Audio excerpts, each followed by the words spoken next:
instrument through which public opinion is expressed. So public opinion is expressed through election during the election period in a democracy. And that plays a very, very important role. And both party in power and also the oppositions, they try to influence public opinion in their favor. They try to shape public opinion in their favor. In the non-democratic setups, let us say in fascist regimes, the public opinion is stifled. There is a great control of public opinion. So people cannot raise their voice against a fascist rule. Think of Hitler, think of Mussolini, even think of any totalitarian regimes, including communism.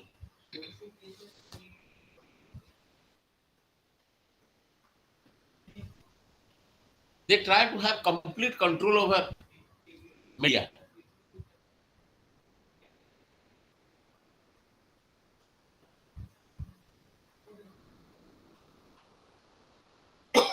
So the opinion leaders, they have a significant role in shaping the public opinion.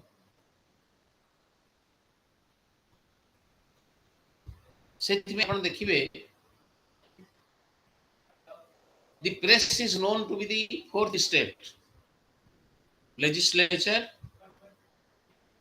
executive, judiciary. These are the usually three branches, but the fourth state is the press. So the press has acquired the status of the fourth state because it has the power to influence public mind. ତେଣୁ ଆପଣ ଦେଖନ୍ତୁ, press, print media ହଉ ବା electronic media ହଉ, ଆଜିକାଲି ଯୁଗରେ electronic media is more important than press media. ସେମାନଙ୍କ ରୋଲ୍ଟା କାହିଁକି important? that if the media shall not perform its functions impartially, if it shall perform its function with a bias or a tilted opinion or a tilted view, then it shall act to the detriment of the people's interest. So we expect that the media must be impartial. It must be just, so that the correct picture can be presented before the public.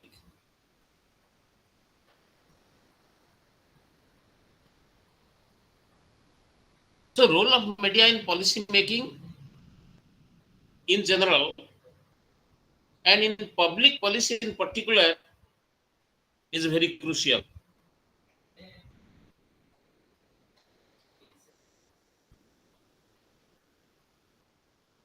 The role of media is actually, it functions in two ways, twofold function, important function. On the one hand, the media influences the policymakers by putting forward the opinion expressed by various groups. ସେମାନେ ସୋସାଇଟିର ବିଭିନ୍ନ interest ଗ୍ରୁପର ଓପିନିଅନଟାକୁ ସେମାନେ represent କରନ୍ତି. It may be educationists, it may be leaders of different political parties, it may be the opinion of the trade union leaders, it may be the opinion of the peasant groups, even it may be the opinion of many religious groups, religious leaders. So the role of media is to put forward the opinion of all this, the cross section of the society, various interests operating in the society.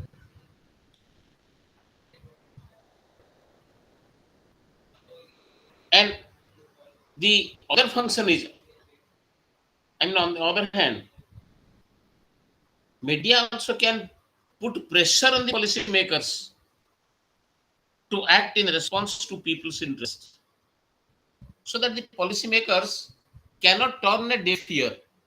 ଲୋକମାନଙ୍କର demand ଶୁଣିକି, ବିଭିନ୍ନ ଲୋକମାନଙ୍କର grievance ଶୁଣିକି ଚୁପ୍ ରହିଯିବେ, ସେଇ ପ୍ରକାର ଅବସ୍ଥାକୁ ଯେମିତି ପଲିସି ମେକର ମାନେ ନ ଯିବେ ସବୁବେଳେ, ଏଥିପାଇଁ ଦି media puts the pressure on them.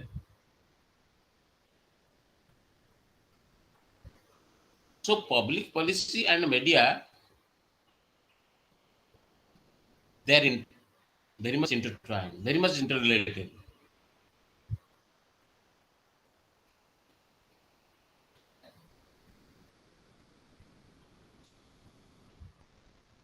So in the previous units also we have seen that in various levels of the government, it may be grassroots level, it may be union level, it may be state level, the government prepares public policies to implement certain measures, and that too in public interest. In matters regarding health, education, social welfare, agriculture, these are various issues on which the government is expected to make law. There are various definitions of public policy. Many people have defined it in their own way. So one of the definitions can be public policy is an action which employs governmental authority to commit resources in support of a preferred value. This is a definition given by Considine. So according to him, policy making includes the clarification of public values, commitments of money and services, and granting of rights and entitlements. This is one of the definitions given by Considine, one of the scholars. Various scholars, they have their own approaches. ସେମାନେ ତାଙ୍କର ନିଜ ନିଜର ଆଙ୍ଗେଲରୁ public policy define କରିଛନ୍ତି.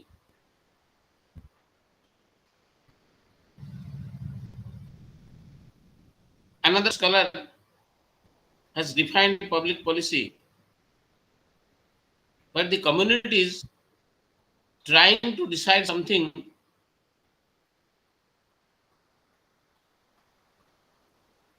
and public policies are nothing but government decisions and actions to solve public problems. So that is not an individual decision, because that deals with public problems.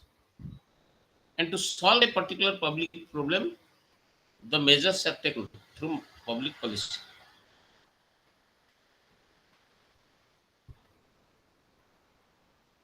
Another definition suggests that public policy is a strategy for achieving public goals through the management and allocation of power, allocation of rights, resources, informations, and also inducements.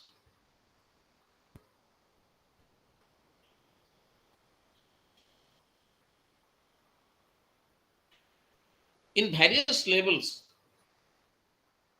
particularly in democracies, people elect their leaders at the local level.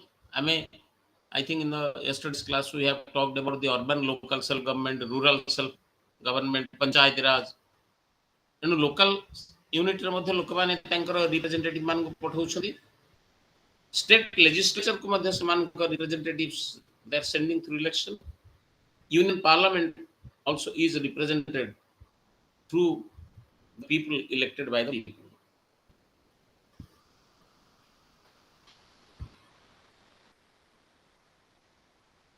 So If the leaders of a particular political party which form a government, I mean party in power, they sit over certain public matters, public problems without deciding, then it is the duty of the opposition parties to pressurize them to arrive at certain decisions. I mean, to make certain public policies to address those particular issues.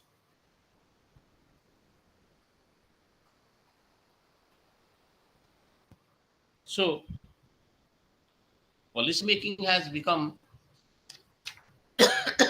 an integral part of the democratic setup. We have already previously discussed that how in a democratic forms of governance, major part of the public policies are made in parliament through legislative processes. And policy making institutions like state level, local governing bodies are also very much there. But parliament in the legislative size is the supreme legislative body in our country to decide the policies for the nation.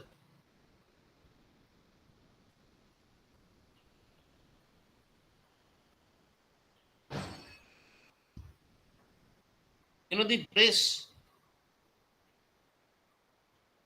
and the politics, they have been closely associated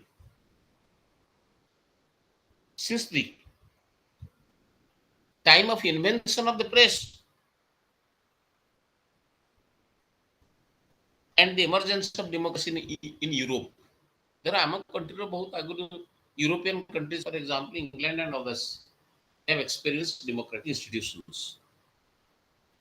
এবং press উদ্ভাবন সহিত the role of media has started functioning. I mean, the press has started influencing the government.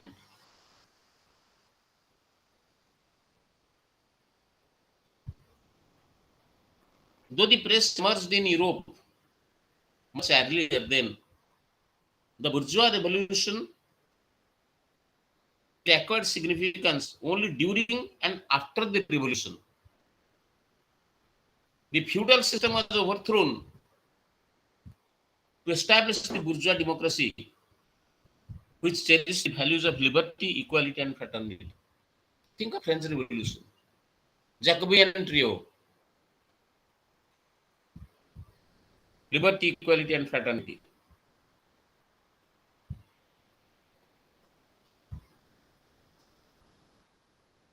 So the press, even before the revolution, became a leading forum for the debate.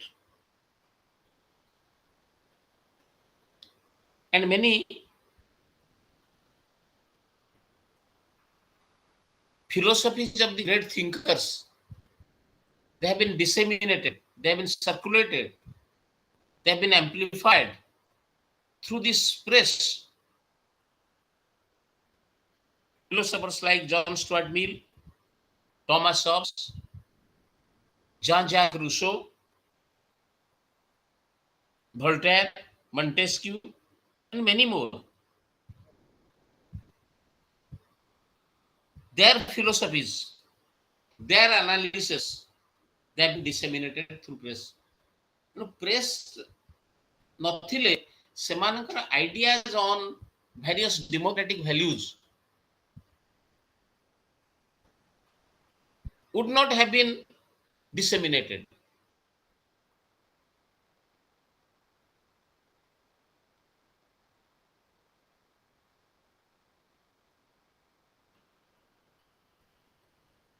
So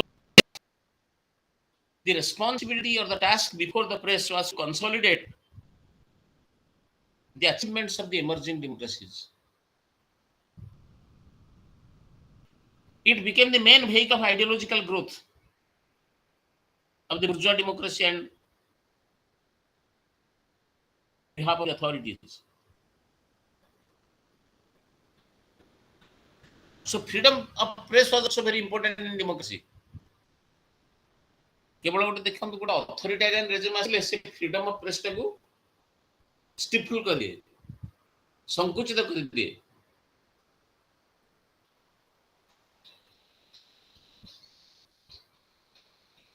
Those who came to enjoy power have always claimed that they are forming a government of the people, for the people and by the people. And the advocates of the democracy, they have said that if the freedom is abused,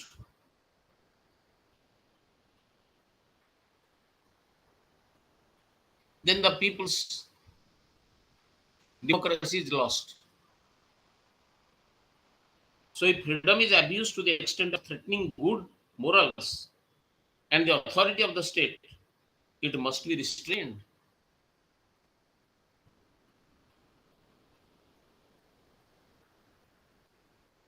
The modern democratic states, with their lofty ideals of liberty, equality, and fraternity, they have regulated the political process of the nations with the help of parliament, that is legislature, with the help of government, that is executive, and also with the help of judiciary, the court of law.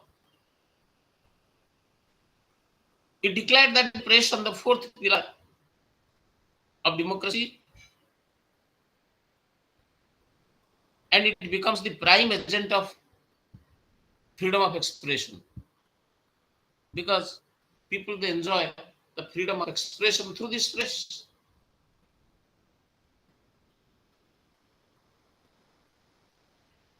It is to simplify the function of democracy. ଆପଣମାନଙ୍କୁ ଯଦି ଗୋଟେ simply ଗୋଟେ define କରିବାକୁ ପଡିବ, democracy ରେ କାହାର role ଟି ସବୁଠୁ ଅଧିକା? It is the people who rule. In a very simplistic manner, we can say, who is the ruler in case of a democracy? It is the people. And their voices, they are heard during the time of election in the polling booth.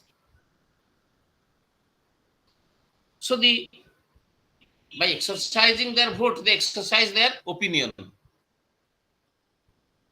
And they exercise their opinion in the voting booth, which depend upon the information made available to them. Suppose, put a simple example, देखो, before a voter, there are various candidates. Who is what? Which candidate, or what are the achievements of various candidates? Who can serve them better? ଗୋଟେ objective analysis ନ କରି ପାରିଲେ ମଧ୍ୟ ଗୋଟେ subjective ଲେଭେଲରେ ଗୋଟେ voter can assess that which of the candidates can serve them better. ସେଟା କେମିତି ସମ୍ଭବ? That can be only done through the press by making available the information about a candidate. Mr. X has done this, he has these achievements. So the news media primarily provides that information. So news media becomes it becomes indispensable for the survival of democracy, because the voter can be made alert. A voter can be made conscious. A voter can make, his best choice on the information available to him by the press.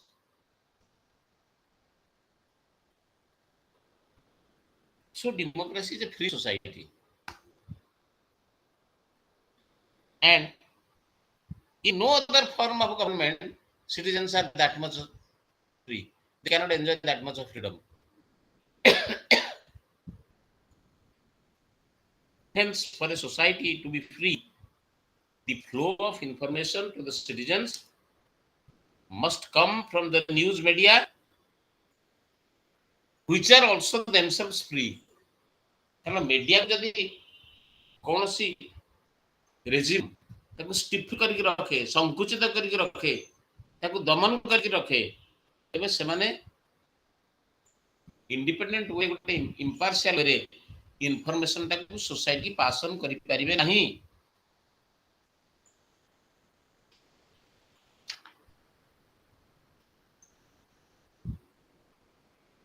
So modern democracies,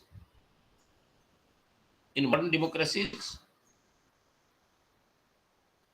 the media is having a very growing important role. Both the government officials and political candidates, they use the media to advance their agenda. आप लोग simple जिन देखुना जो party सरकार गढ़िला मीडियाटा सबुठारु important instrument, कारण से media through रे press कहतु, print media कहतु, newspaper कहतु, जर्नल्स कहतु, गोटे सरकार कौन करिवो लोक मान को बा कौन कछि, the promises which are kept before electorate से केमती पहुंचेबो। So media is the only instrument through which the government can reach the people, the political parties can reach the people. So they use the media to advance their agenda. एणु गोटे political party की बा राजनैतिक नेता मान को जज करिया पई जनता गोटे कॉमन आई मीन सिटीजन्स से माने कहा ऊपर डिपेंड करिए, the news item, newspapers, the televisions, various news channels, because प्रत्येक दिन से न्यूज चैनल बा न्यूज पेपर बा प्रेस बा इलेक्ट्रॉनिक मीडिया को से एक्सपोज हेले एवं तांकर ओपिनियन फॉर्मेशन में से मानकर रोलटा देखंतु केते important, very stupendous, high influential. Common citizens have a great deal of exposure to the media in the realm of entertainment and culture. कारण सकाळू उठिले आमे ओभर कप ऑफ टी संग संग न्यूज पेपर टी देखुछे, संग संग टीवी टा on करके आज कोन what is the fresh news today we are exposed. तन भावंतु the day breaks with the role of media. Over a cup of tea we ransack the pages of our newspaper, that what are the fresh things, what are the promises which the government has made, or what are the things the government has fulfilled, or what is the opinion of various political leaders, what is the role of opposition leaders. We are coming in contact with those things. So the modern democracies have witnessed the complex and increasingly critical relationship between the media and also public policy. आप देखु mass communication journalism गुड़ा भारी important branch जो थे कि विभिन्न course post graduation course इत्यादि सब खोल and it has become imperative on the students of media and public policy to know how these forces collide in our modern media. It is also equally important to know and to examine how coverage decisions regarding public policies are made in newsrooms, how advocates use and rely on media to advance their messages,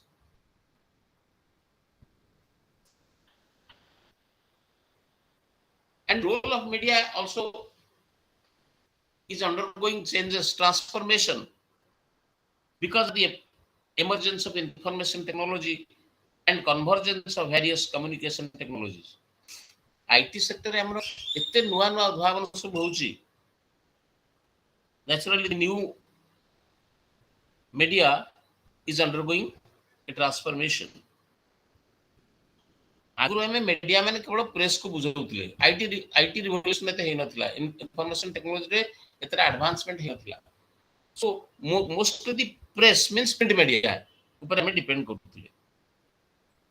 Now it is including radio, television, computers, etc.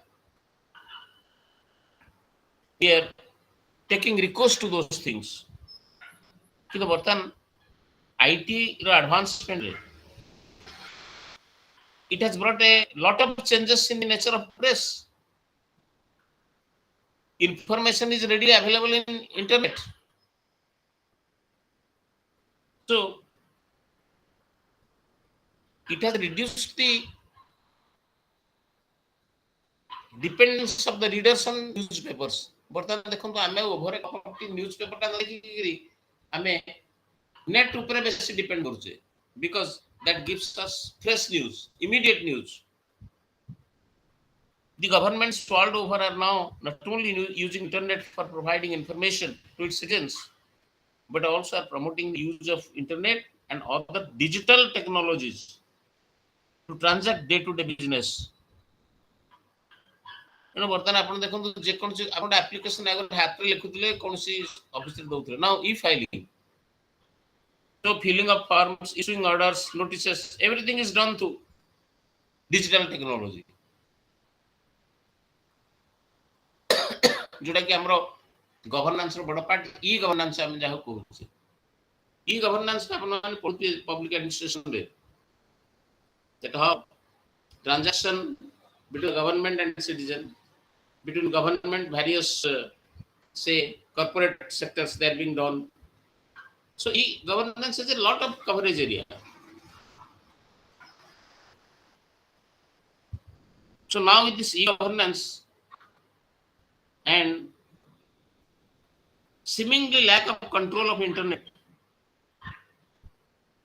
the government and the people have a live channel for communication, and more interest groups are networking with the people or with the people of similar interests, and they're trying to manipulate the public opinion through this media, net and other channels of communication.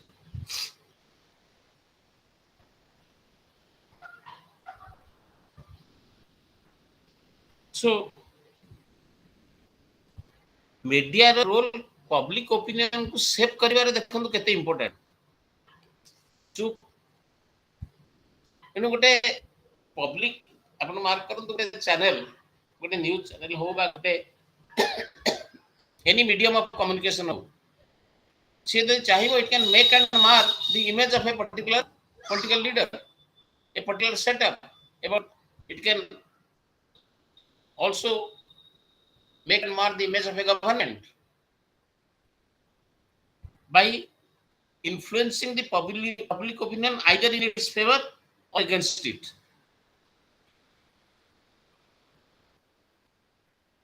You know, 1970s रे communication theorists माने they emphasize the role of media in molding public perception. Some of the examples we can cite: George Gardner in 1967, he worked on the cultivation theory. What is this cultivation theory? It is a theory in which he described the media as molders of society. He believed that mass media has subtle effect on the people's perception, as he described the media as cultivators of dominant image patterns. And his researchers were in tune with the time, as during that period advertising had made enough impact on the society. Also, there are other communication theorists like Maxwell Macomb, Donald Shaw, those who have explored the role and media played in the agenda setting during the elections.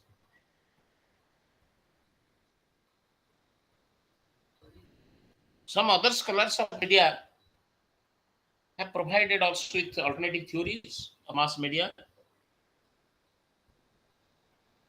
Two other important theorists are Melvin D. Flor and Sandra Ball Rockia. They proposed the dependency theory in which certain social and psychological factors prevent media from exercising control over their audience. ତେଣୁ ସେମାନଙ୍କର ଓପିନିଅନରେ ସେମାନେ ତାର ମାନେ କେତେ ଗୁଡେ social psychological factor ରହିଛି ଯୋଉଟା କି ମିଡିଆକୁ ମଧ୍ୟ ବେଳେ ବେଳେ ତାଙ୍କର ଅଡିଏନ୍ସ ଉପରେ କଣ୍ଟ୍ରୋଲ ଦେବାରୁ ପ୍ରିଭେଣ୍ଟ କରେ। As they say,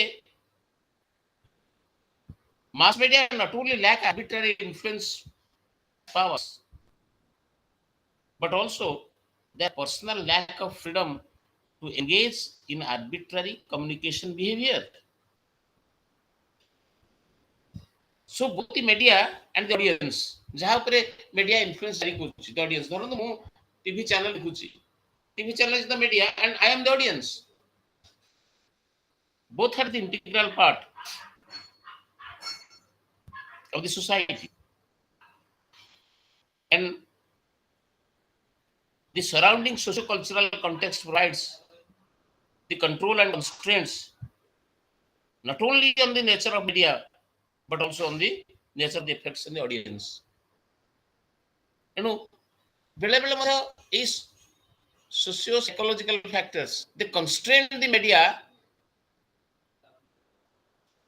in the way of their controlling or influencing the audience. That prevents ବେଳେ ବେଳେ restraints ଜାରି କରେ, restrictions ଦିଏ। Dependence, this is what is called dependency theory. So cultivation theory, this is dependency theory. And another relevant theory is also called development communication theory,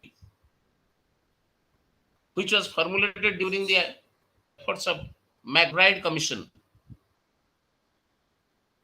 It has studied the communication problems of developing societies. Please remember, this theory is development communication theory. ସେଥିରେ ସେମାନଙ୍କର I mean the observation is the absence of communication infrastructure, the dependence on the developed world for hardware and software. There are some of these problems. The major concern of this development communication theorist was to find the means to use media for development programs like poverty alleviation, population control, literacy drive, employment generation schemes. So the effectiveness of this theory depends upon the governments, because they could restrict freedom and intervene in media operation through various legislatures, through various laws, through various legislative measures. So we can find many case studies on this role of media in democracies. Like in Delhi government, there is a recent study of the public policy on CNG, which was environment friendly. You know, CNG operated vehicles are moving in Delhi roads and all that because those are less pollutants, environment friendly fuel in order to reduce the air pollution in this metropolis capital of our country. So there is a study of this public policy on CNGs, and some of the major headlines of the stories that appeared in the newspapers during that period would explain the involvement of media. Like some of the headlines of newspapers and other channels and all that, like polluted Delhi wants CNG, Times News Network. So the Express News Service April କେତେ ଗୋଟେ instance ଦିଆହେଇଛି case study ଗୁଡାକ 2002 CSE Health SC judgment, CNG issue leaves cabinet a divided house. This was the observation in the newspaper The Hindu, that is in April 8, 2002. Center is trying to usurp court's powers, in Express News Services, April 8, 2002. So this is what is the media role on studying or observing the impact of press on CNGs so far as our metropolitan capital Delhi is concerned. Likewise, there are many other case studies we shall find in texts and all that. Anil Agrawal, who was the chairperson of Center of Science and Environment, while addressing a press conference in the capital, took a serious note of the devious designs of the Ministry of Petroleum and Natural Gas and strongly condemned this misinformation campaign.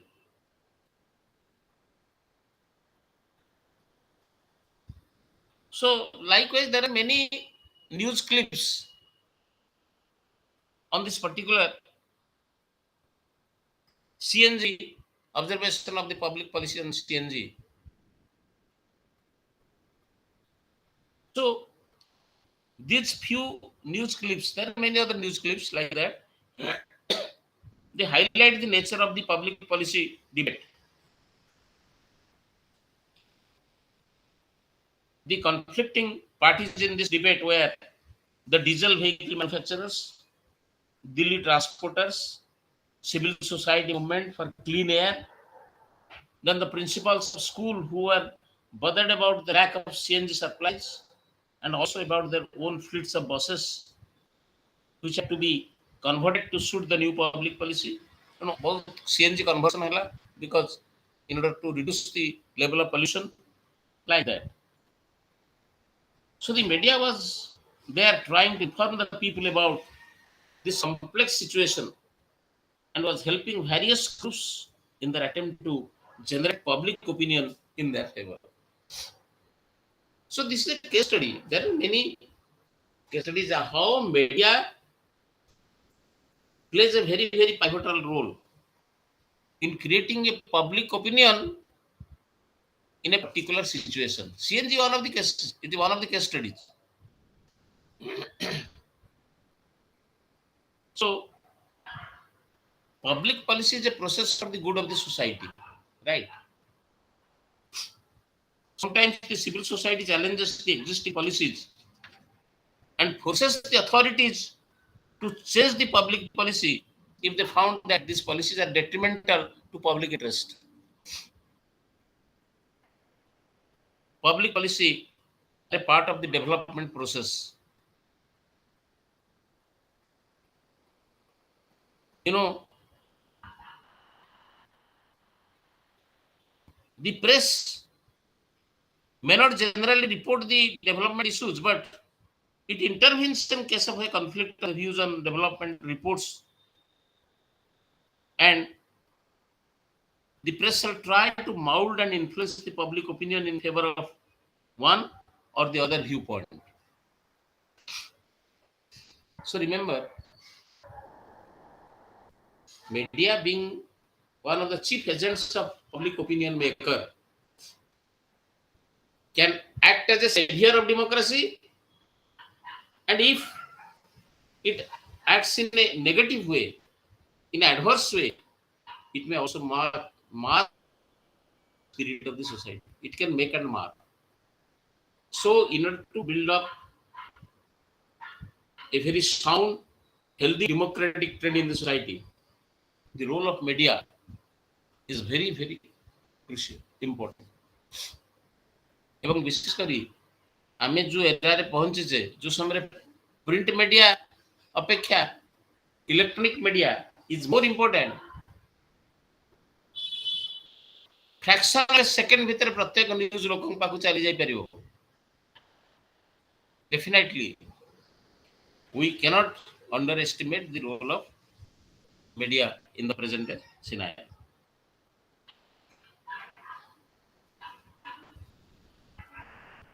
So ଆମେ ଦେଖିଲେ media political public opinion କେମିତି form କରୁଛି by influencing the individual citizens, the voters, the political parties, even the citizen interest groups, pressure groups and all that. So the role of media is very important in order to build up a very strong and healthy democracy in our society. Then we can come to the other chapter. What is the role of interest groups in policy making?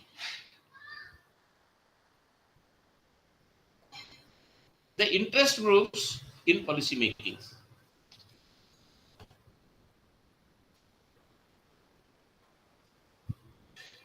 ଆମେ political parties ଖାଲି ପଢିଲା ବେଳେ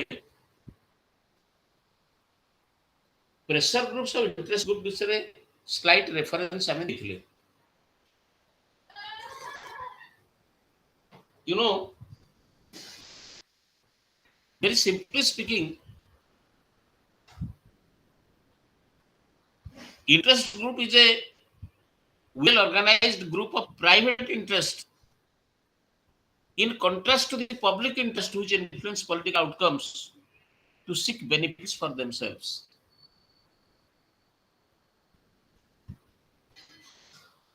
So, the interest groups have been defined by many scholars. I can just present before you a few of them, not all. Suppose Bentley is one of the scholars who says the great task in the study of any form of social life is the analysis of these groups, I mean these interest groups. When the groups are adequately stated, everything is stated. When I say everything, I mean everything. So Bentley does not believe that there is anything like a social whole or there is nothing like a national interest. He argues that a group can be understood only in the context of other groups. To him, the real thing about the social life is intergroup conflict, which can be avoided if the state successfully plays its role as a producer of balance, equilibrium, and order among interacting groups. So, this is how Bentley says that interest groups are ubiquitous. They are present in democracies because they present various forms of interest which are operating in social canvas. Likewise, David Truman is another well-known group theorist. He observes that the society consists of a large number of groups which are characterized not only by shared characteristics but also by regular interaction. ये जो various interest group society ଭିତରେ ରହିଲା ସେମାନେ ତାଙ୍କ ଭିତରେ ସବୁବେଳେ ଗୋଟେ interact କରୁଛନ୍ତି. There is one interactive relationship. It is the interaction that is crucial, not the shared characteristics for being designated a group, says Truman. The society which comprises of a number of groups which are always in a state of equilibrium, and the equilibrium is maintained by internal as well as external checks. This is the version about these interest groups of David Truman. Another scholar who has also worked on this group theories and various role of interest groups and all that is Latham. According to Latham, The state acting as the referee resolves the group conflicts. Various interest groups may come in conflict. So the state resolves. It maintains consensus, harmony among them. It helps formulate normative goals for the groups and seeks to ensure that they observe their rules.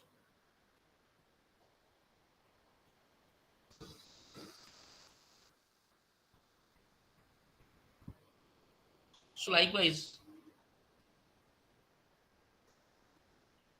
these are some of the viewpoints of the group theorists. And various types of interest groups are operating in a society. According to Allen and Powell, there are four types of interest groups. Anomic interest group,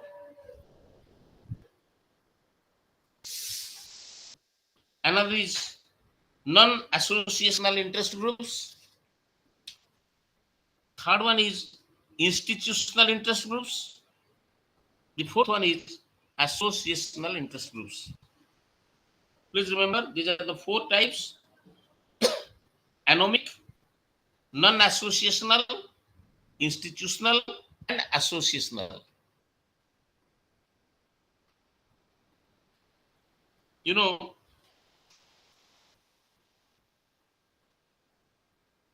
the anomic interest groups, growing from the high tension and discontent in the society, they indulge in violent activities such as riots, demonstrations, assassinations. The failure of the organized groups encouraged the formation of this type of anomic interest groups. What about the non-associational interest groups? They are based on infrastructural bondage. They include the kinship and lineage groups like ethnic groups, regional groups, class groups, etc. They are neither organized formal structures nor they have one established procedure of action. This is a non-associational. What about the institutional interest groups? They grow within formal institutions such as political parties, legislatures, armies, bureaucracies. These are all institutional interest groups. And the fourth one, that is associational interest group, they have formal structures, full-time professional staff, organized and orderly procedure.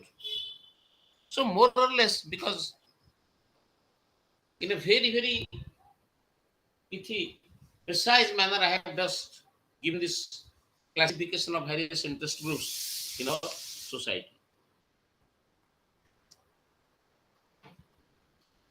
And whatever it may be, all these interest groups, they became potential players in the policy process. In their own way, they try to pressurize the policymakers. Because they represent personal and partisan interest without being part of the government.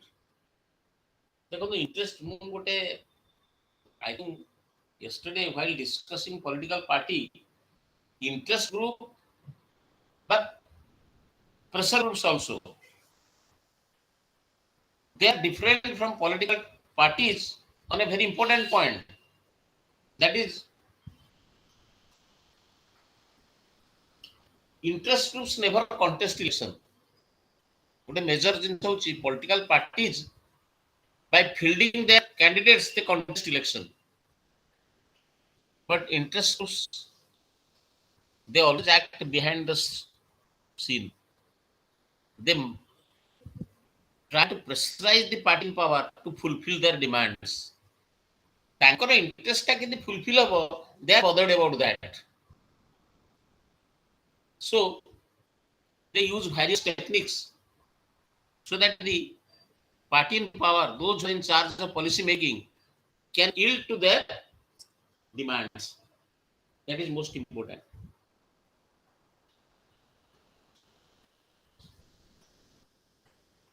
So they represent private interest in the public sphere so that the government recognizes and notices their special needs. They are termed to be microspora. They are the microsporas of the diffused social interest and help in crystallizing group specific demands in political process.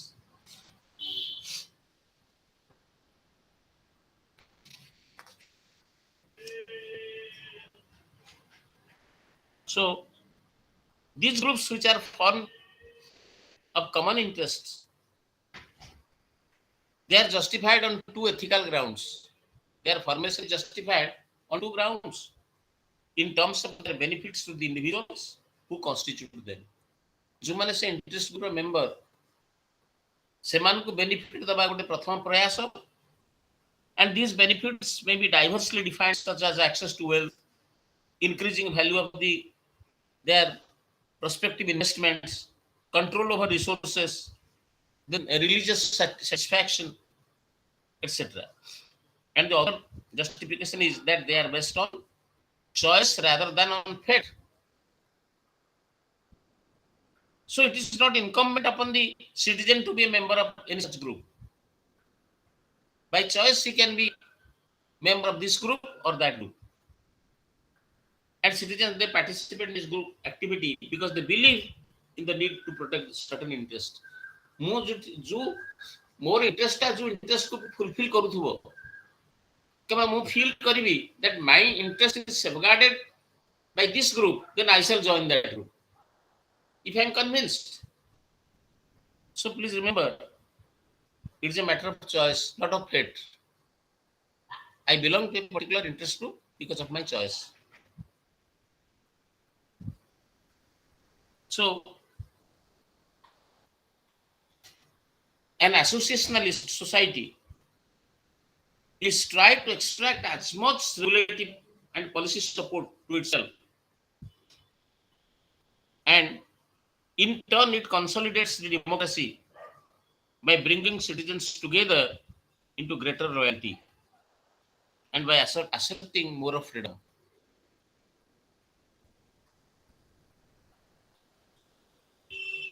So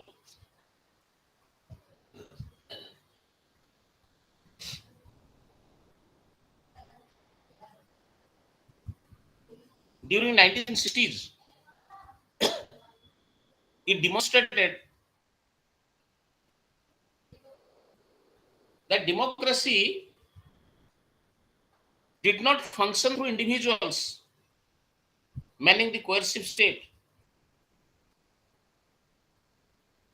but through various interest groups.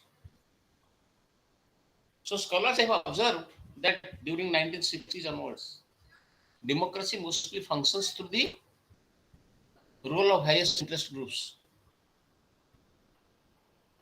The first development decade declared by United Nations in 1960s, it demonstrated the expanding politics of foreign aid and of the democratic ideals of freedom, ideas of rights, need for political participation.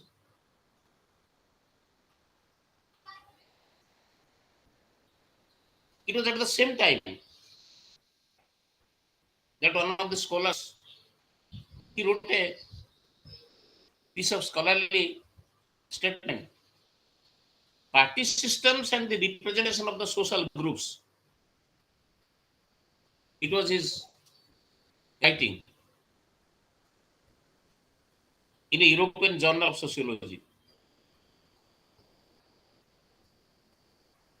You know,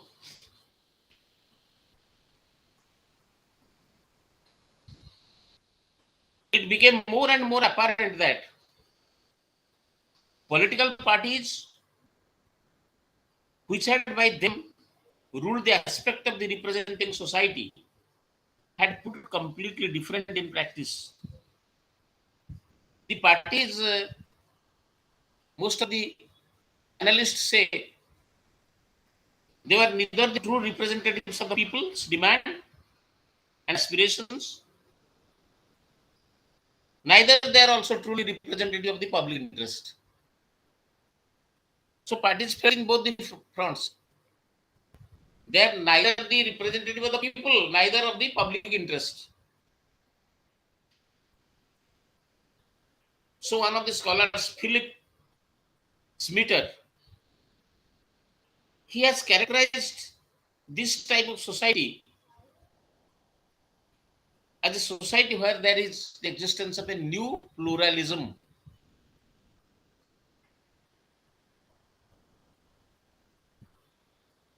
It was increasingly evident that the political parties had lost the confidence of the people, and therefore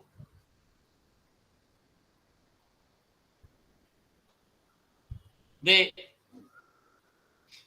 had lost the confidence of the people and failed as the representative of the people. ଲୋକମାନଙ୍କର ପ୍ରତିନିଧିତ୍ୱ ସେମାନେ ଠିକ ଭାବରେ କରିପାରୁନଥିଲେ এই ପ୍ରକାର observation most of the scholars they have given.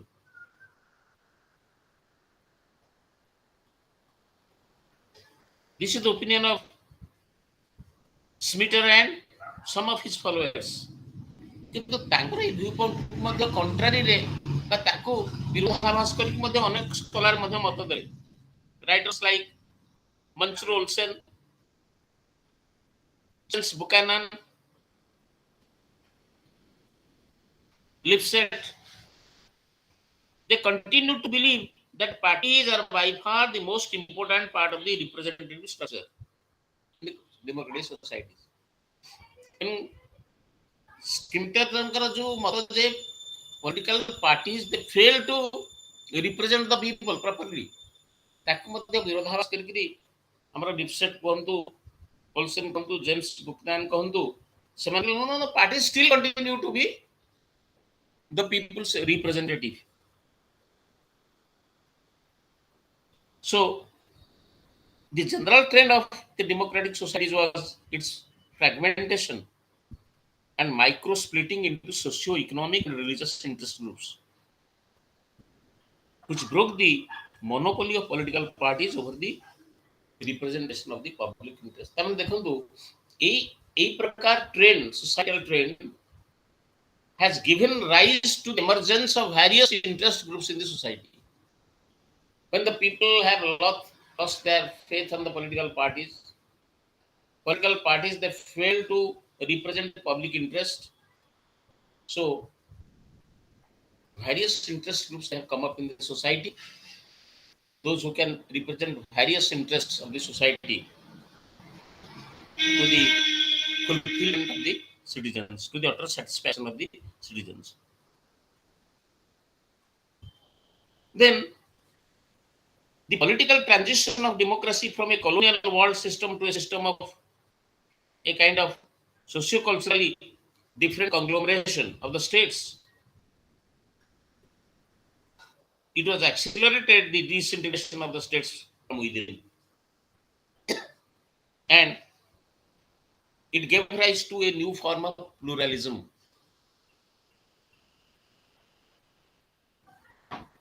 Growth of interest groups can be attributed to the emergence of a pluralistic society. ଆପଣମାନେ ଯୋଉମାନେ ବି theory ପଢୁଥିବେ Austin's concept of sovereignty, and also you must have gone through many pluralist thinkers, that how the citizens' interest is more safeguarded by a plethora of interest groups rather than by the state. So they have even questioned the monistic conception of sovereignty, whose advocate was John Austin. So new structures they have come up, New social hierarchies have come up. Historically different set of demand groups and lobbies they have come up. So the shift in representative democracy was evident in the study made by Lipset in 1960, and its implications for the policy formulation process were also substantial.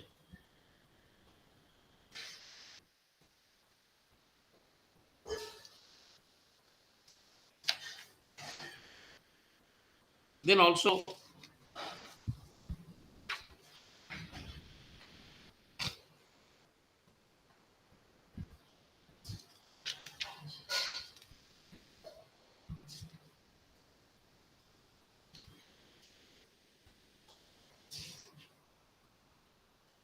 there are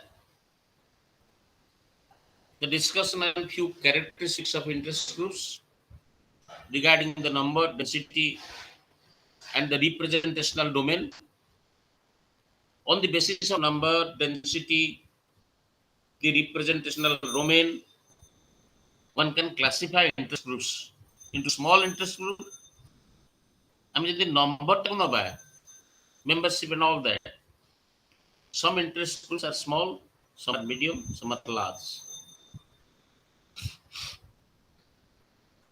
Olson has mentioned three categories of interest groups on the basis of their political constituency: privileged, intermediate, and latent. This is how various scholars they have classified it.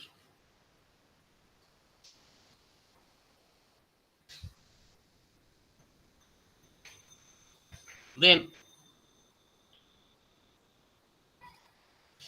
there can be also professional groups or occupational groups, such as Mazdoor Kisan Samiti, the Sugar Mills Owners Association. These are all the interest groups operating on the basis of occupation and profession. Also finds that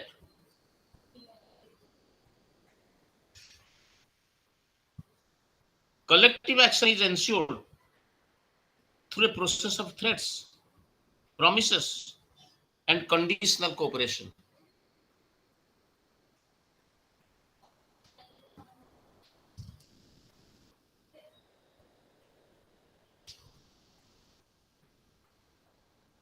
And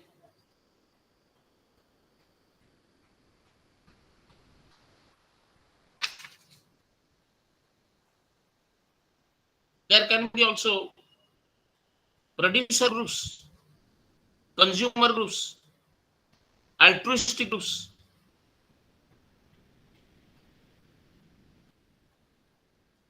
So this type of classification of interest group have been done by another scholar called MacLean.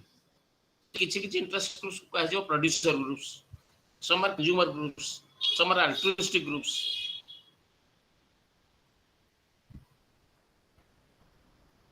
So various scholars they have classified interest groups by using number, by using density, by using representational domain as the parameter or the basis.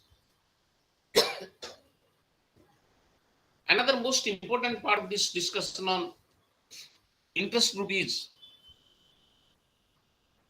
what are the distinctions between the political parties and interest groups.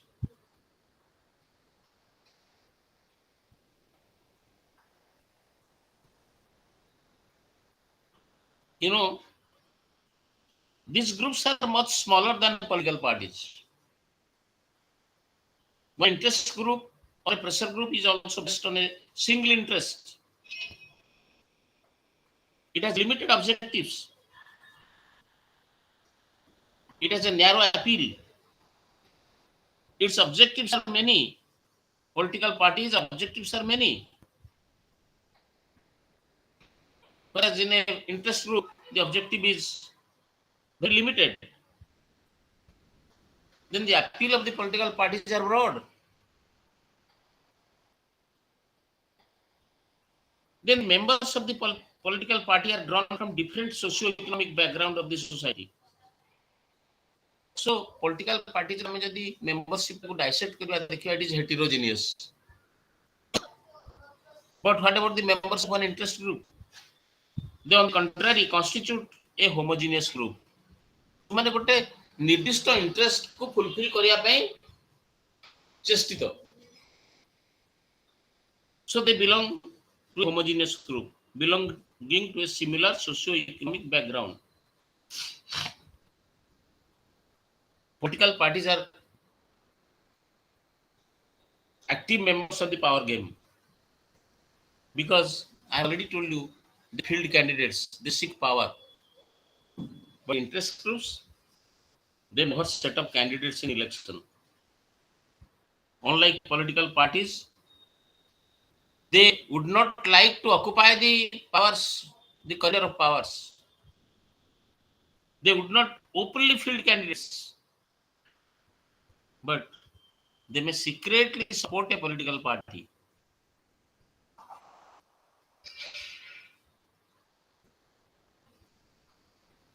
Political parties have integrative potential.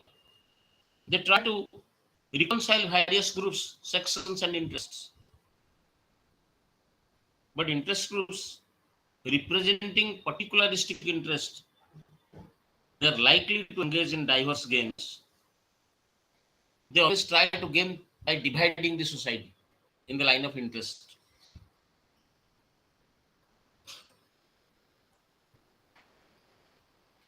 So, parties, they mostly perform interest articulation, structure vote, integrate and mobilize mass public, recruit political leaders, organize government, formulate public policy, and aggregate the interest.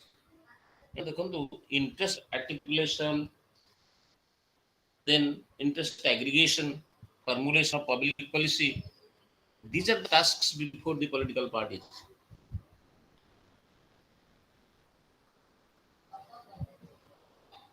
So there are various observations regarding the position of the political parties. Two developments can be seen as a threat to the position and the central role of the political parties. Alan Webb in 1986 mentioned the first development as the rise of liberal or neo corporatism in the Western European countries. This brings together channels of interest groups towards a more intimate contact between the government and their members. So this resulted into these groups policing their own members to muster support for agreement which they make with the government.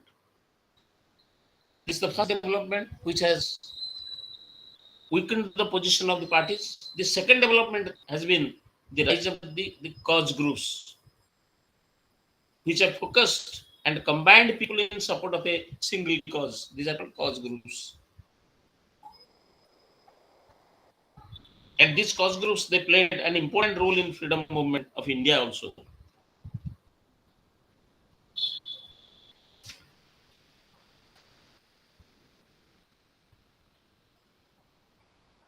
So MacLean also has mentioned another factor which has led to the weakening of the party agenda.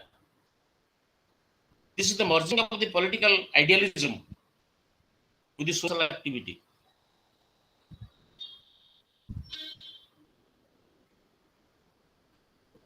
Parties have successfully utilized the consolidated unity of the cause groups for its own benefit.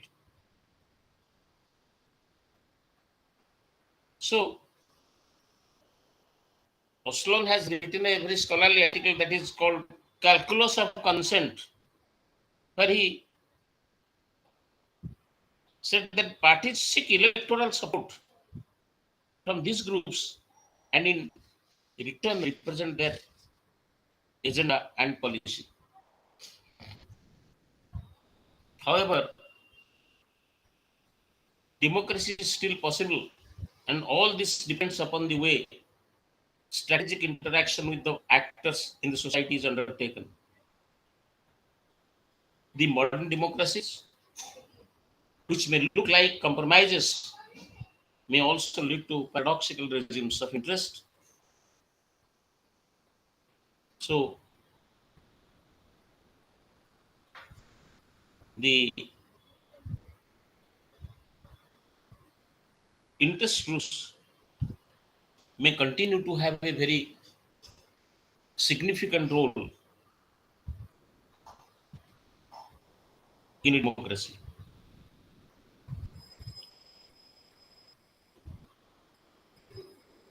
So, maybe there is one emerging fear that the political parties are getting distanced from the people and getting more occupied with the gains coming from the interest groups. Thus, the greatest fear for democracy comes from the fact that political parties are central to the development and expansion of democratic consideration, but which may now not be in a position to represent the wishes and aspirations of the people. Thus, this situation is a rejection of the widespread notion that democracy was a functional requisite of an ethical imperative.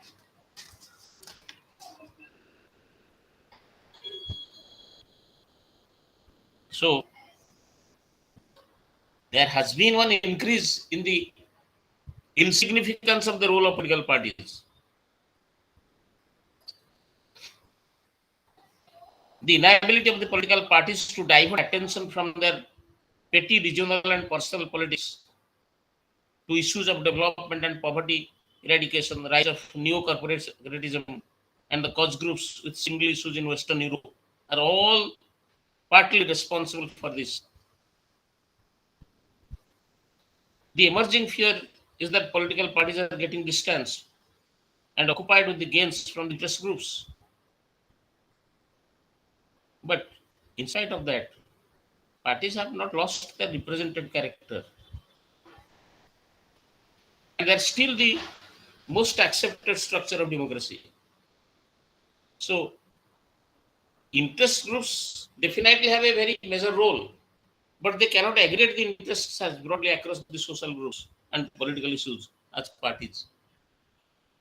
Like the political parties, they cannot aggregate the interests as broadly across the social groups as the political parties they do.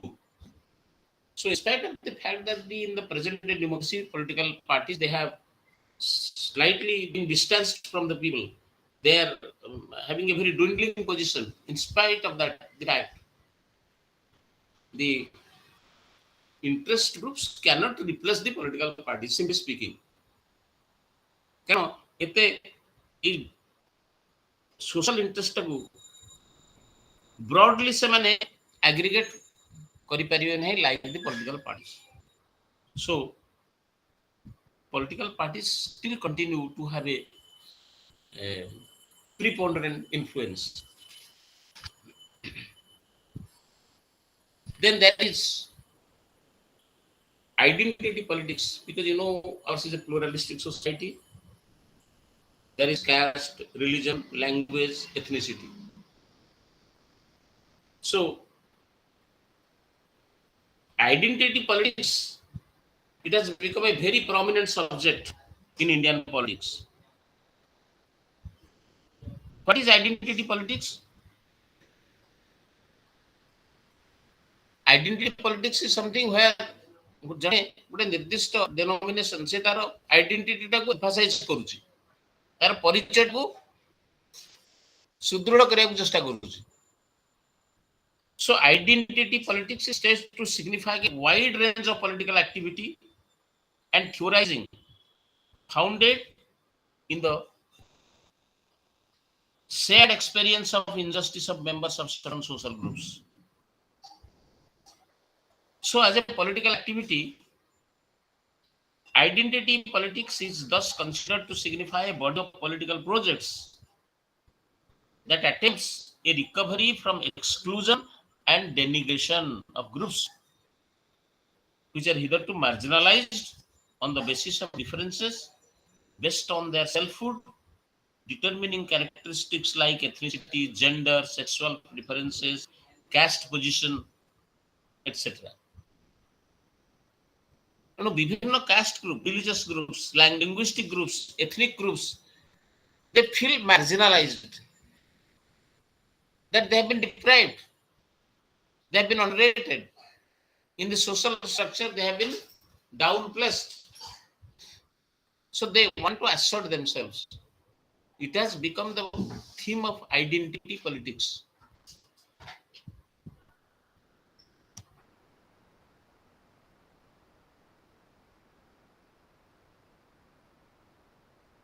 So identity politics thus attempts to attain empowerment, representation, recognition of social groups. Suppose a caste group, it feels deprived. So through this politics, he wants to assert itself. He wants to empower itself. He wants more of representation, recognition. So they want to assert.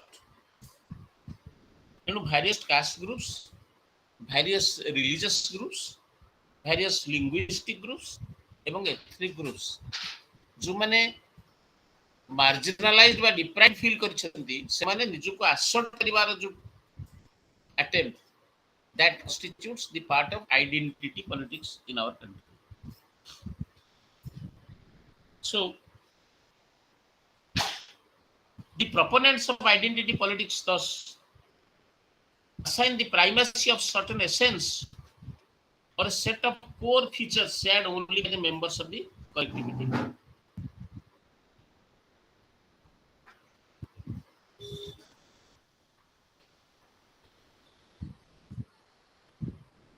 So identity politics ବା ନିଜର ପରିଚୟକୁ accept କରିବା ପାଇଁ ଯୋଉ strategy technique use କରାଯାଏ that belongs to the general trade of identity politics.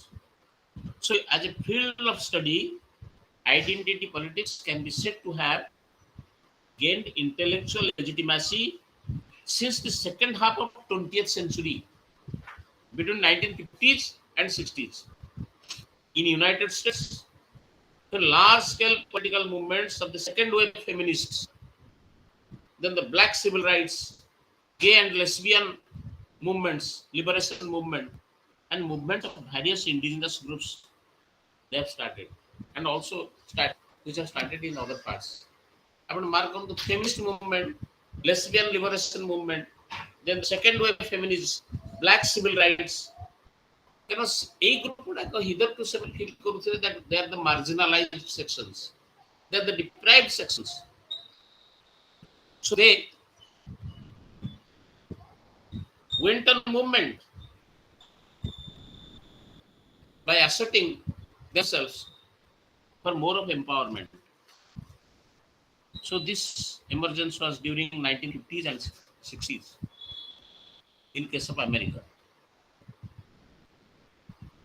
କାରଣ ସେମାନେ feel କରୁଥିଲେ that we have been injustice all along.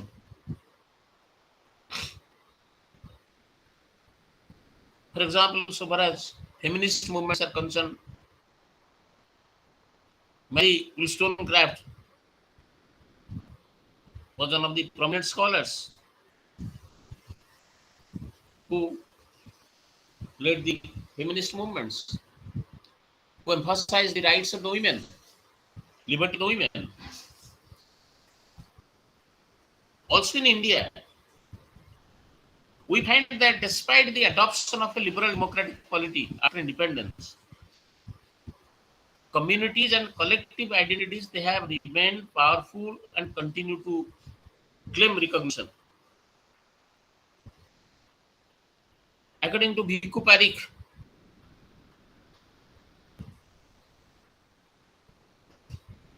You know, this type of train process, it has recognized a wide array of autonomous and largely self-governing communities.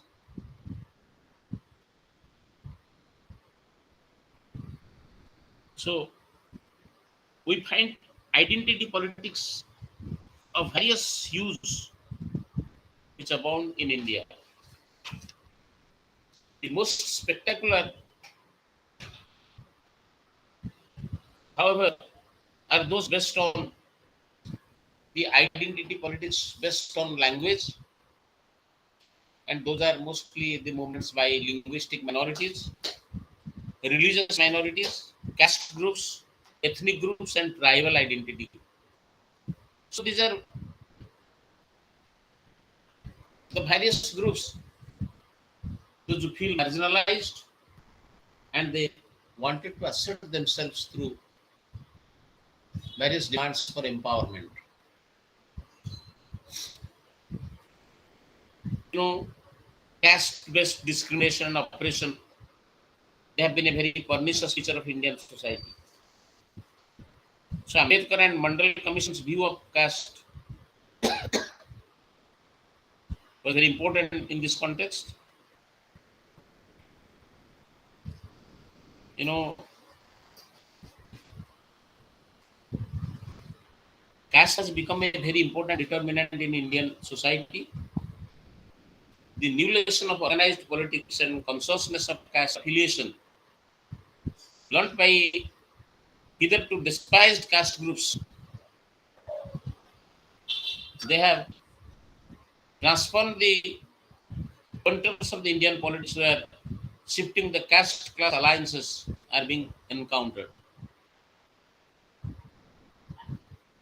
And the net impact of this mobilization along caste identities, they have resulted not only in the empowerment of the newly emerging groups, but has increased the intensity of confrontational politics. And it has actually led to what is called the crisis of governability.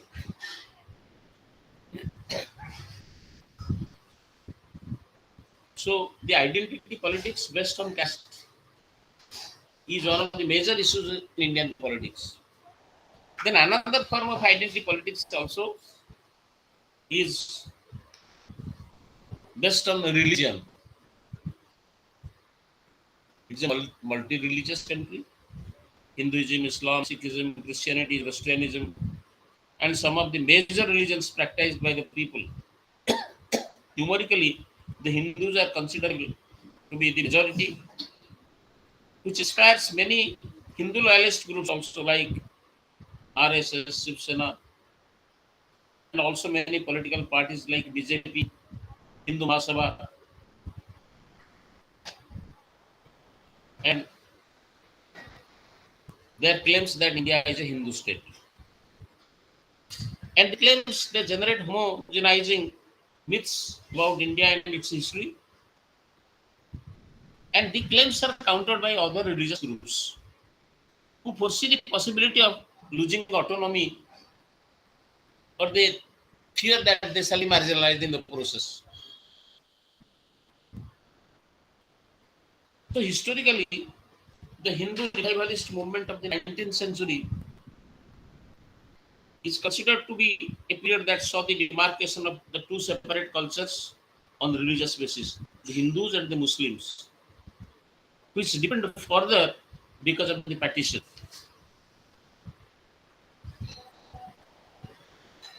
So, identity schemes based on the religion have become a major source of conflict, not only in the international context, but since the early 1990s, it has also become a challenge for Indian democracy and secularism. In post-independence India,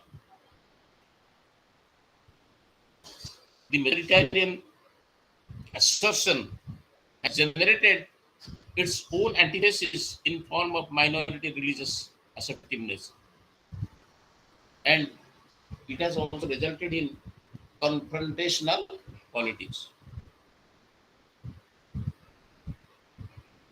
Then also there is politics of identity based on language. The linguistic minorities, those are also always apprehensive of being marginalized.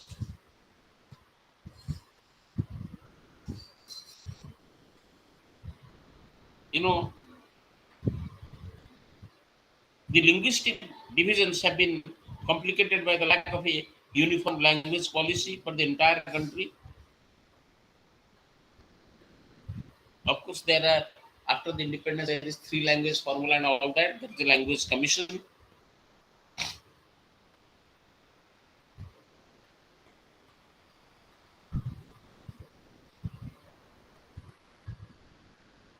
Linguistic divisions have been worsened because of a lack of uniform policy and language policy. Since each state, the dominant regional language is often used as the medium of instruction and social communication. The consequent affinity and allegiance that develops towards one's own language gets expressed even outside one's state of origin.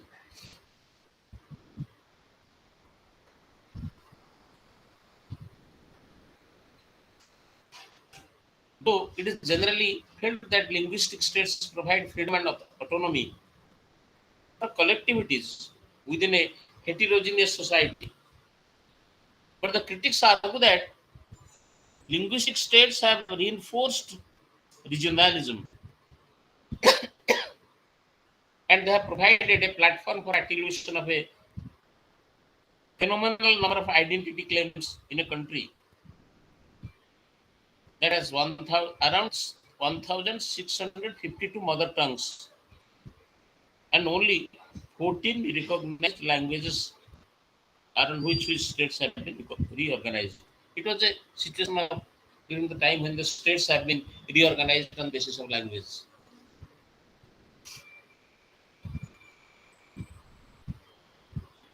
So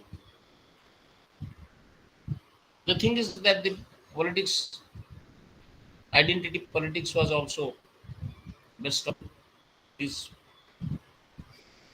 language problems and all that. Then ethnicity. There are also ethnic problems. Ethnicity which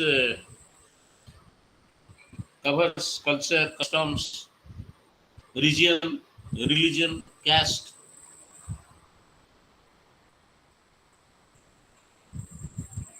They constitute ethnic identity.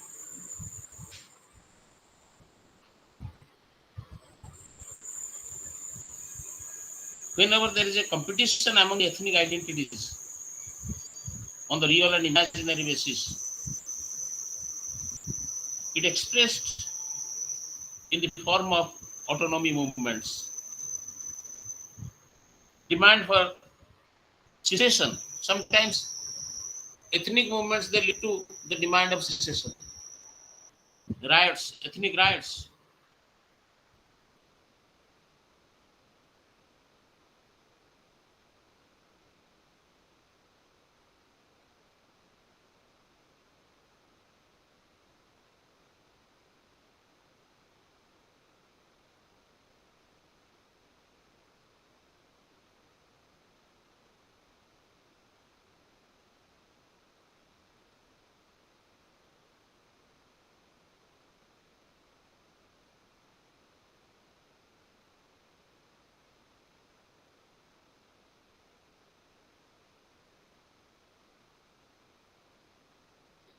This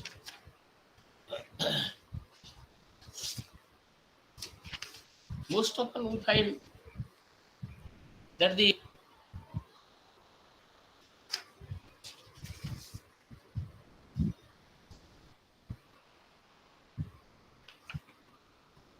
ethnic politics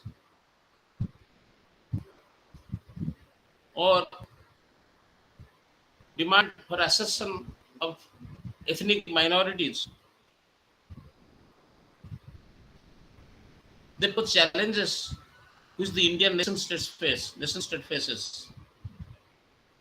It is manifested in the form of self-determination movements, the autonomy movements, secessionist movements, insurgency in ethnic conflicts, which we find also in most of the northeastern regions and all that.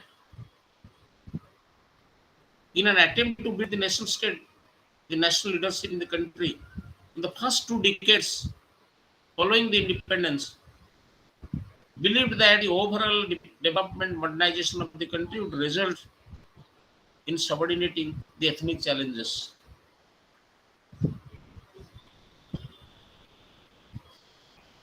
So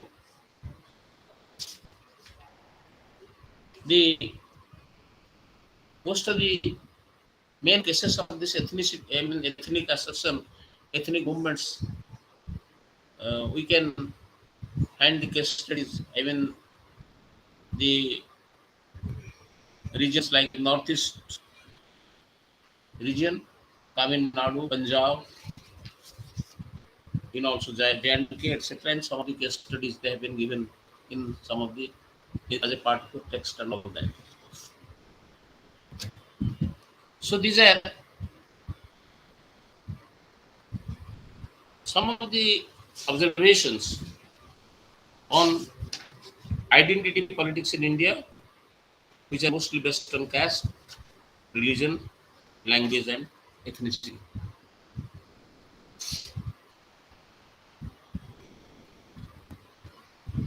Then another important discussion can be on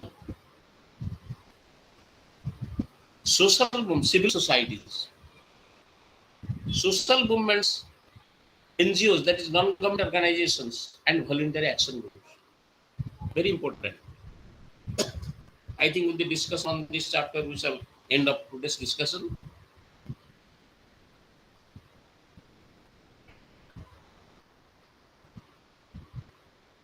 There's a big debate on the role of civil society.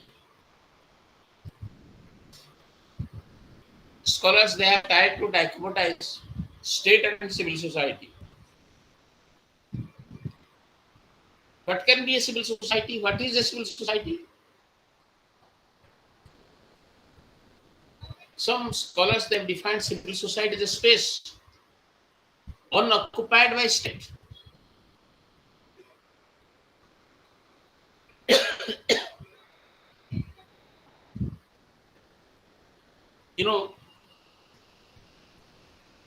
A particular space which is unoccupied by state is called civil society. So civil society movements they have started sometimes questioning the all-powerfulness of the state.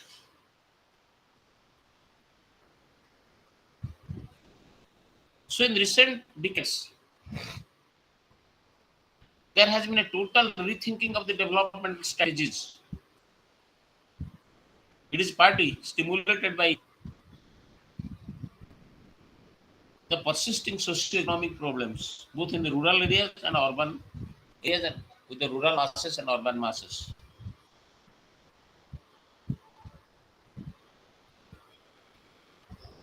In the historical background, which is witnessing the emergence of many new social movements and voluntary sectors focusing on specific issues for the furtherance of the values of democracy.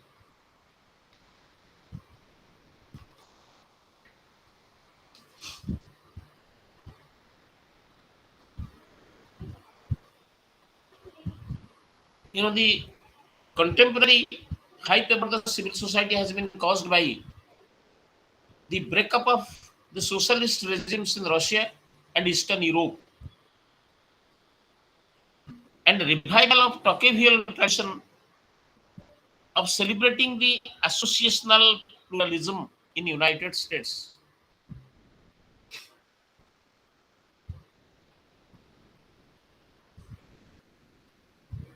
This concept of civil society has one interesting history. Civil society, the emergence, it has always become a part of the liberal democratic theories. Liberal notions they believe, and they conceive of the civil society as a sphere independent of but to be protected by the state, wherein the rights bearing the individual are free to pursue their private interests in free associations with others. ଦେଖନ୍ତୁ କେତେ interesting observation. ମୁଁ ଯୋଉଟା କହୁଥିଲି civil society is in the space unoccupied by the state। ତାର ଅର୍ଥ civil ସୋସାଇଟିର ପ୍ରୋଟାଗନିଷ୍ଟ ମାନେ ବା ଯୋଉମାନେ ସିଭିଲ ସୋସାଇଟିରେ ବିଶ୍ୱାସ କରନ୍ତି ସେମାନେ କହୁଛନ୍ତି it's a liberal notion that this is a space independent of the state। state sovereignty ଭିତରେ ଏଟା ରହିବନି, state ର control ଭିତରେ ସେଟା ରହିବନି, but in turn that must be protected by the state। very strange, state cannot control it but state shall protect it।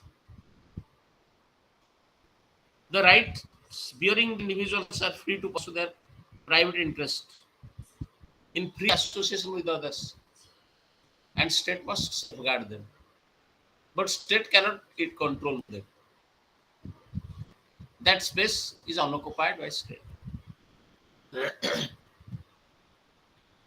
So this type of definition reduces the civil society to that of a free market or free economy। Liberals like John Stuart Mill, de Tocqueville, I. Tocqueville, they conceived civil society as a domain of social associations which check the excesses of the state। They are concerned about the growing power of the state and held the view that without active social associations, even democracies could become despotic regimes। So they always apprehend, liberals like John Stuart Mill, Tocqueville, etc., that ଯଦି active social association ମାନଙ୍କର ଫ୍ରିଡମଟା ରହିବନି ତେବେ democracy ମଧ୍ୟ ଡେସ୍ପୋଟିକ ହେଇଯାଏ। ତାଙ୍କର ଆଶଙ୍କା ହେଉଛି that is why free society movements of the civil society should be always activated to make the democracies alert। the democracies cannot become despotic regimes।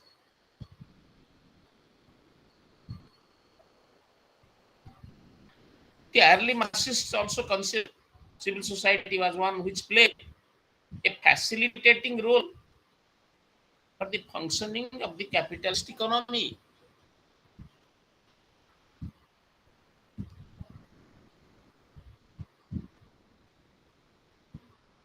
And the Marxist conception of civil society was successful in its attack on the on Hegel's philosophy। କାରଣ ହିଗେଲ କହୁଥିଲେ, ହିଗେଲଙ୍କ philosophy ମାନେ ଜାଣିଛନ୍ତି, he defined state as march of God on earth। state କୁ ସେ ଗୋଟେ highest position ଦେଇଥିଲେ। ତେଣୁ Marxist conception of civil society ହିଗେଲଙ୍କର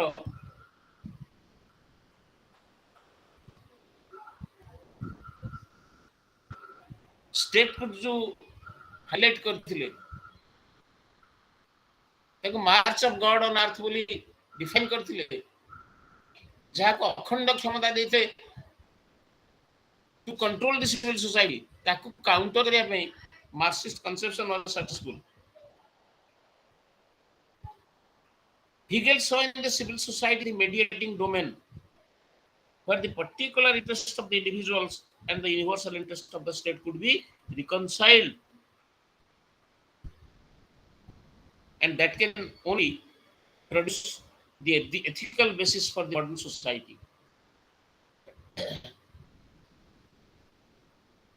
Gramsci, the new Marxist,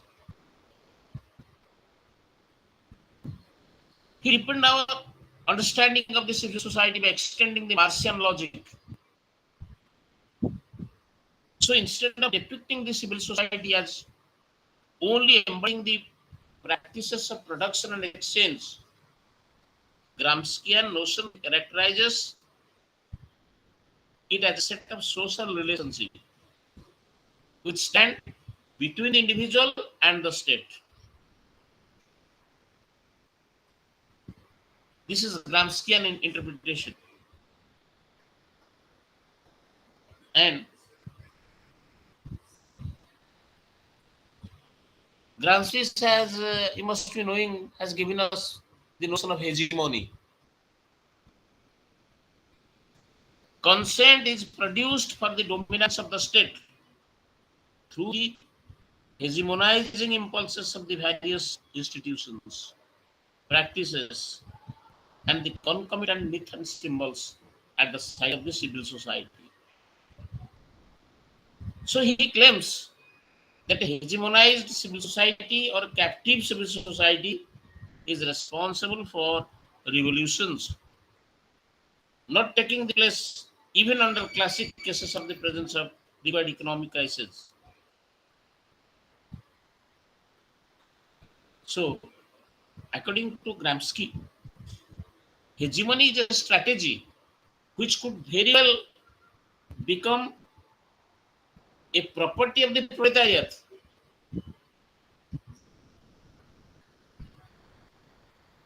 So he demands an alliance of all the opponents of the bourgeoisie to be led by the proletariat.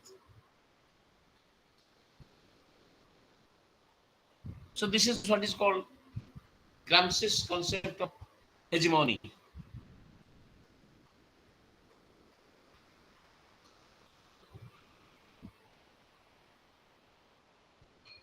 Also, in recent times, we have our Indian scholars, theorists like Partho Chatterjee, Sudipta Kabiraj. They have given interesting arguments regarding civil society in the third world countries in general and India in particular.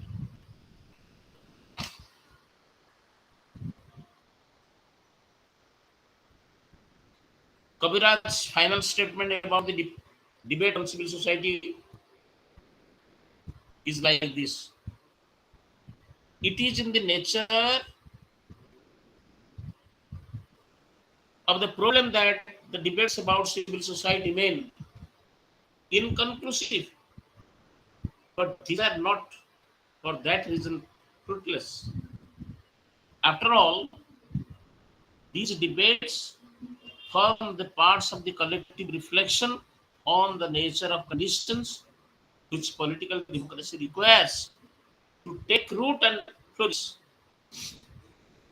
Precisely because of its elusiveness and intractability, the idea of civil society in the third world forces us to think about the social terrain behind explicit political institutions and try to explicate what happens in the essentials but relatively dark analytical space. This is a version quoted from Sudipta Kabiraj.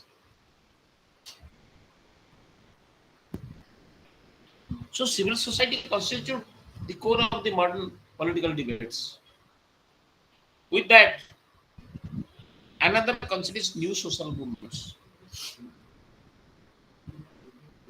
Earliest by old social movements in India can be traced back to Gandhian efforts of Sarvodaya, the Bhudan movement, Gramdan movement.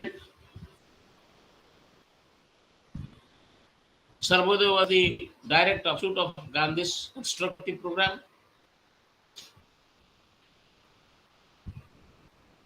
So, since 1970s, A number of social movements emphasizing on the range of basic issues have come to animate the sphere of civil society. And these movements are new.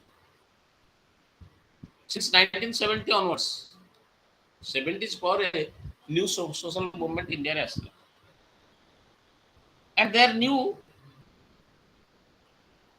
in contrast to the old trade unions, working class movements, जोटाकि हमें class से पढ़ी थी, trade union movements and peasant movements and all that.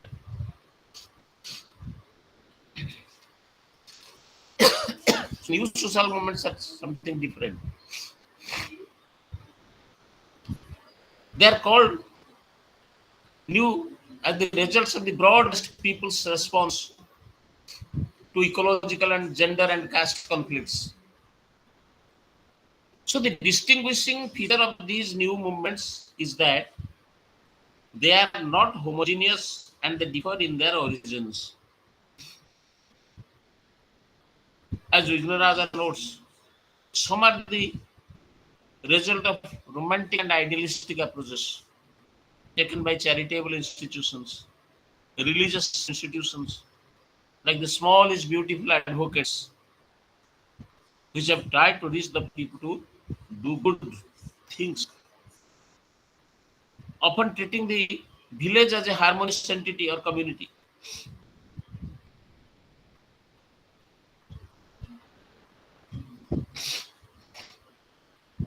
So, Vignaraja also alerts that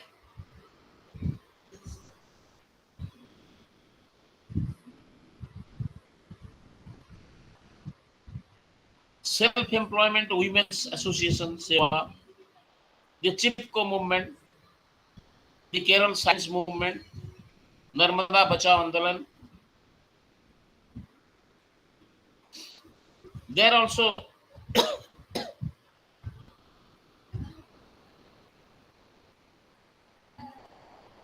movements which as well differing degrees of mobilization, conscientization, and organization of the development and democracy. But they constitute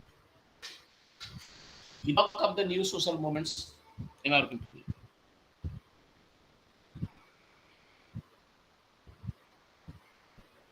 Some of the new social movements we can just take up very briefly because time is running out. The Chipo deserves to be listed foremost among all these new movements, which is a spontaneous movement started in early 70s. It got organized under the able leadership of Sundarlal Mahuguna. It is in the Tehri Garhwal region of Himalaya. The movement started against the activities like felling of the trees by the contractors. Chipko means to hog, literally hog the tree. So the Chipko movement under the leadership of Sundarlal Mahuguna articulated the concerns of the forest-based communities.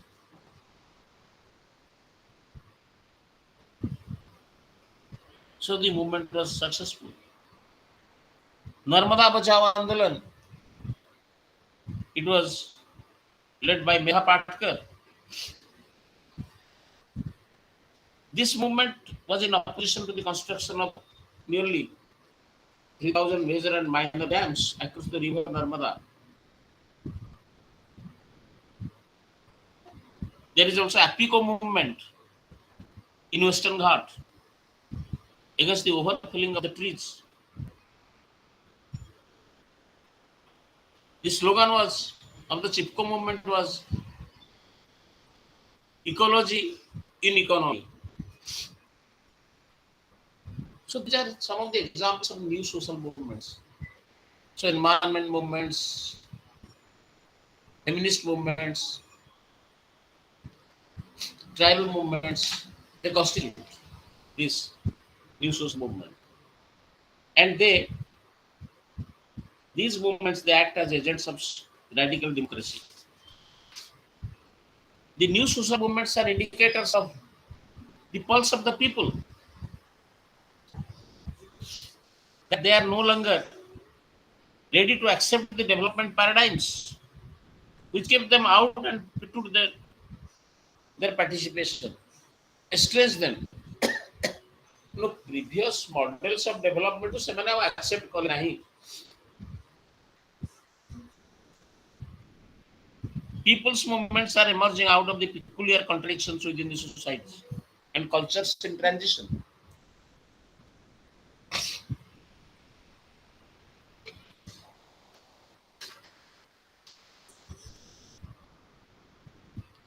The new social movements are also bringing about the horizontal integration of the people instead of hierarchical integration. So, according to Rajendra Singh, ecology movements constitute transnational, biophilic, universalized moral movements. Their basic commitment and fundamental ideology not only transcend the human categories of caste, class, race, religion, and nations, but also the categories of species, divisions, and divisions of organic and inorganic world also.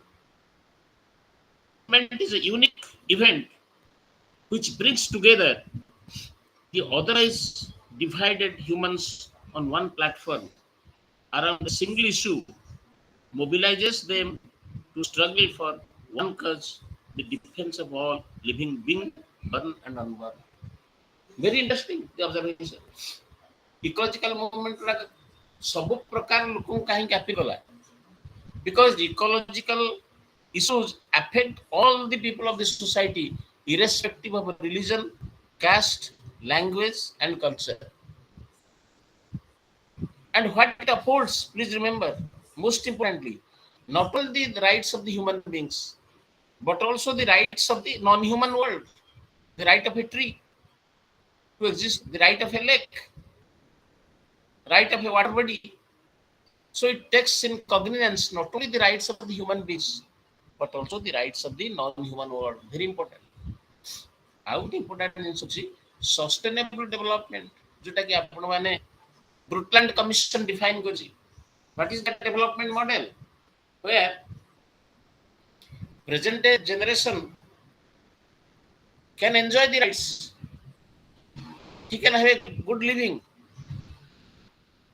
but their overuse of nature should not be allowed, because that will deprive the future generation to use the life support system provided by nature. So future generation right की मत आख्या के रखा है. Future generation is right of the unborn, जो माने आसी नथी किंतु सेमानकर अधिकार को मध्ये हमें सुरक्षित रखिबा. So we can use the nature without compromising the rights or ability of the future generation also to meet their needs.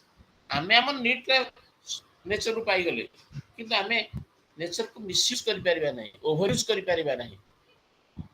So environmental ethics which inform these ecological movements, it has appealed to all the people of, belonging to all the sections of the world.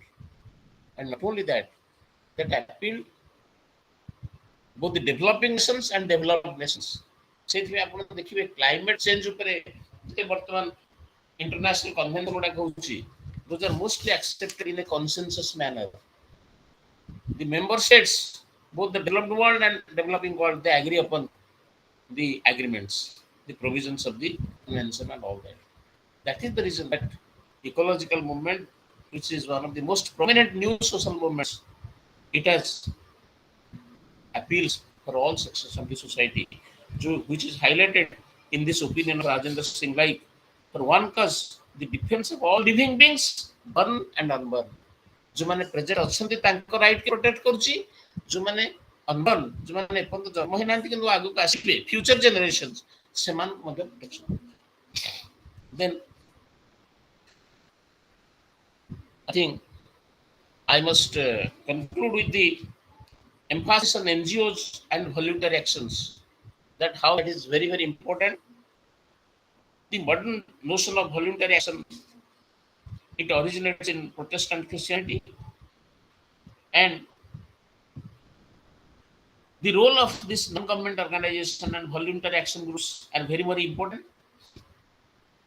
The co-opting of NGOs by governmental agencies in implementing the policies, it has really assumed a mixed response. କାରଣ ଅନେକ ସମୟରେ government scheme ଗୁଡାକ ଭଲେଣ୍ଟାରୀ agency ଥ୍ରୁରେ non government organisation ଥ୍ରୁରେ ମଧ୍ୟ government policy ଗୁଡାକ implement କରିବାକୁ ଚାହୁଁଛି। So a more participatory model of democracy would emerge. It was hoped as a result of popular pressures and the work of voluntary organizations which were involved in organizing and mobilizing people. So the role of NGOs, non-government organizations and voluntary action groups are very much emphasized. Even the works done by Aga Khan Rural Support Program in Gujarat is telling in this regard. They propose a 6 parameters judging the quality of NGOs activities like people's participation, technical excellence, cost effectiveness, equity concerns for the deprived and for women, institutional, financial, and environmental sustainability, and accountability. That this is something where the protagonist of this particular program, they argue that greatest of NGOs in their approach and method for enlisting people's participation. So working informally in a friendly manner, they do not undertake development as government agencies generally do. The primary concern being the achievement of a certain target irrespective of the needs and priorities of the people. So the role of NGOs, the role of voluntary action groups in the present day democracy, it has become very, very important.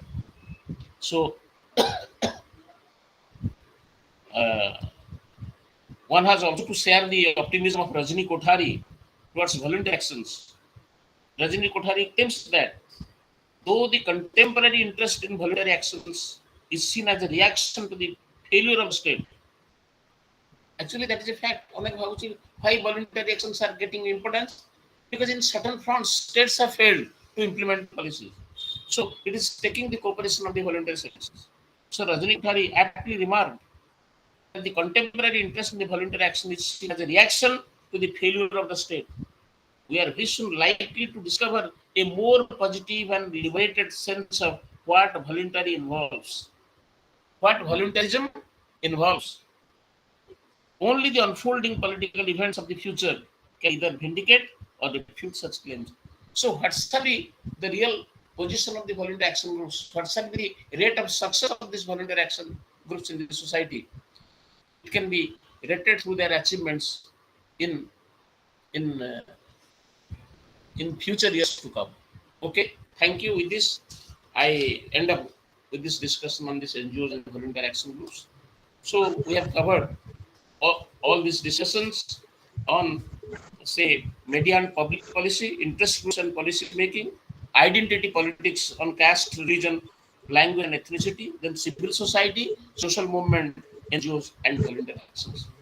Thank you. This is already more than 7:04. So I end up the discussion. Thank you. So Thank you, sir. thank you, sir. Okay, thank you, my dear participants. So wish you all good luck. Okay, Thank you, sir. thank you. So I am now leaving the platform.